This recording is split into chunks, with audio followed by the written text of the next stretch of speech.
తీసుకొని మళ్ళీ దగ్గరకు వస్తున్నాడు వేసిండు దేవరాజు మల్లయ్య అదృష్టమో తీసుకోమని ఎప్పుడైతే అంటున్నదో పెళ్లి కానీ కన్య వృక్షానికి వచ్చిన మరి ఎప్పుడైతే కన్య వృక్షం పెట్టించుకుంటే కలుపుకునే అలైనా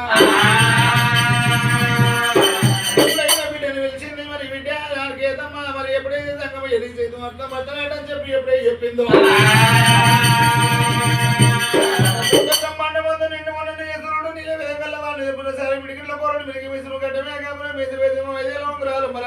దేవరాజు మల్లయ్య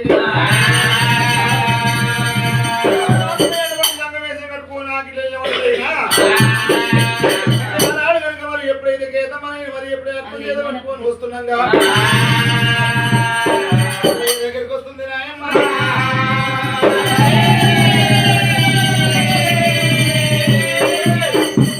స్వామి అటువంటి మరి ఎప్పుడైతే 33 సంవత్సరాలు లేకుండా చూసిండైనా ఎప్పుడైతే అర్థం పోసిందో మరి భగవంతుడు మల్లికార్జున స్వామి తీసుడు పొట్టు పెట్టిండైనా అర్థం చదవండి ఎప్పుడైతే పొంగు పట్టు ఓడిచేటువంటి వాళ్ళు వస్తున్నాయి ఎక్కడ చూసిండు మల్లయ్య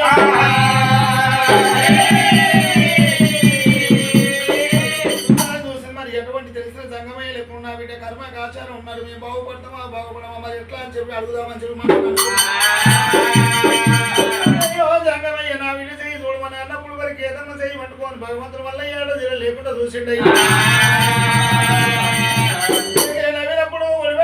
లేకుండా 4 మచ్చ లేకుండా మరి ఎప్పుడైతే అటువంటి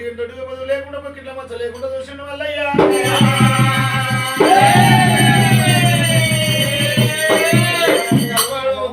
కోటి వేలగల్లు వాడు కుమరి వెళ్ళి మల్లయ్య శ్రీ మాయలగల్లు వాడు శ్రీశైల వాసం దేవరాజు మల్లయ్య వీడకు ఇంత ఉన్నదమ్మా ఎక్కడికి వెళ్ళిన పిల్ల బంద్ తెచ్చుకో ఇంట్లో గిట్ట పెట్టుకుంటే నువ్వు పైకి వస్తావు అటువంటి మరి ఎప్పుడైతే అన్ని మంచిగా అయిపోతుంది ఎప్పుడైతే అంటున్నాడో 4 రాజ్యాలు 4 దేశాలు తిరుగుతూ ఏ ఇంట్లో ఏ పిల్లగాడు ఉన్నాడు తోలిస్తే పుణ్యం ఉంటుందని చెప్పి ఎప్పుడు చెప్పిందో పిల్లవాడు ఉన్నాడు కానీ ముద్దాపురానికి మరి పెద్ద మీరు కూడా మరి పెద్ద గొల్లలు లెక్కన ఉన్నారు నాడు మరి ఎప్పుడే ఎక్కడికి పొద్దు వచ్చే వరకు ఇంటికి వస్తువులు వచ్చే వరకు ఆవు పిండి తెచ్చి గుడిచాలకి మరి మనిషి వచ్చి పోలేసి మరి మాణిక్యాలు ముట్టియాలి చేయండి అంశగల్ల పాదం అటువంటి పిల్లవాడు వచ్చినట్టు ఉంటే మరి సంసారం పెద్దగా అవుతుంది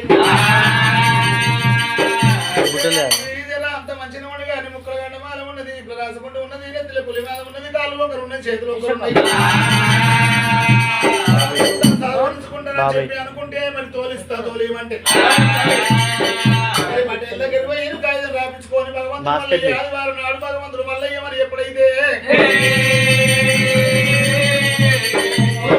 అన్న మాటలు అటువంటి గొల్లలు ఇంటికి పోతుందని చెప్పి మరి ఎప్పుడైతే మా గుర్తుల మంది బుధమంది వేసుకుంటారు కూడా వెళ్ళకుండా మరి ఎప్పుడైతే 10 లక్షలు చేపించుకున్నాడు అయినా మల్లయ్యో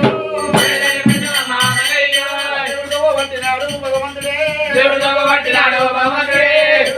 పెట్టుకోని ముక్కలు గన్నవాళ్ళు ఇల్లు రాసకుండా గౌరమ్మకి రూపం చూపించిన అదే రూపంతో మరి గొల్లలు ఇంటికి వస్తుండయినా వచ్చి దేవరాజు మల్లయ్య తాడికమ్మల పుస్తకానికి భగవంతుడు రాని వచ్చిండు మరి అనమ మల్లయ్య రాకడా వచ్చేటి రాకడా మొదటిసారి చూసిందయ్యా ఎవరున్నారు ఎవరున్నారయ్యా ఎక్కడ పోతున్నావు అర్థం వేసిన అల్లుని ఇంటికి వచ్చినా గంగమ్మ మల్లయ్య చూసిన పిల్లవని కాగితం చూసుకోమని చెప్పిండు మరి ఎప్పుడే చంద్రదీపం లేక ఉన్నదంటే నేను నిన్ను నమ్మినా నాయసుని బిడ్డలు లేరా నాయసుని మన్మన్లు రారా మన్మన్లు లేరా మన్మరాలు లేరా వారికి లేకుంది నేను ఎట్లా చేయాలి ఇప్పుడు కాదు లేదని చెప్పి వెళ్ళి కొట్టినట్టుకుంటే కాగితం రాపించుకుంటా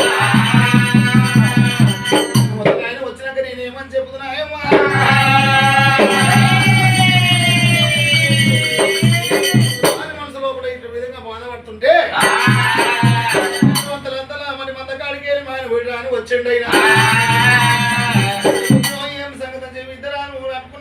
ఇట్లా సంగతి మరి ఎట్లా రమ్మన్నా ఇట్లా అయిపోయింది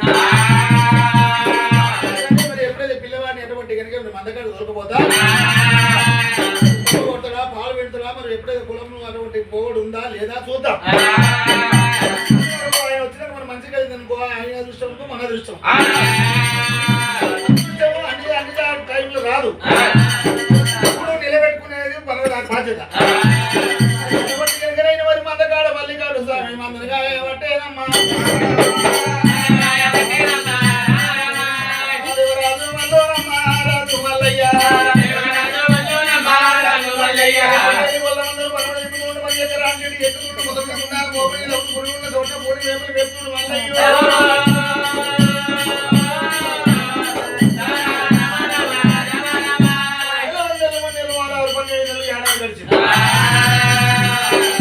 మందాలు ఎల్లబసిన చుమగడు బాయిల నీళ్ళు తొడిగాడు అల్లా మామ చెప్పలేదు మరి ఎప్పుడైతే భూపతి గురులకు మరి మల్లయ్య మందలు కొట్టుకొని వచ్చి మల్లయ్యో